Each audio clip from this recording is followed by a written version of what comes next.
In this video, I'm going to show you how to activate your SBI debit card for domestic transactions through Yono. If you find this video helpful, please consider to like this video and subscribe to my channel.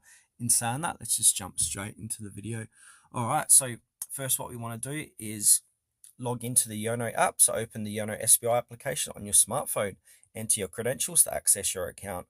Navigate to service requests. So tap on the menu icon, which is three horizontal lines located on the top left-hand corner. Select service requests from the drop-down menu.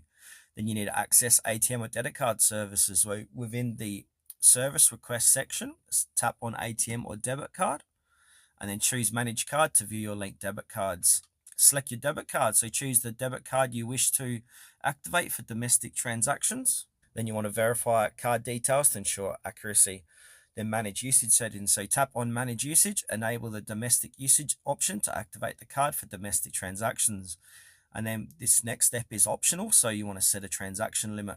So after enabling domestic usage, you can set transaction limits for added security, specific limits for ATM withdrawals, point of sale transactions, and online transactions as per your preference. Confirm changes. So review the settings you've configured, tap on submit or confirm to apply the changes. Your SBI debit card is now activated for domestic transactions. Ensure that your registered mobile number is active as you receive a one-time password during this process for verification.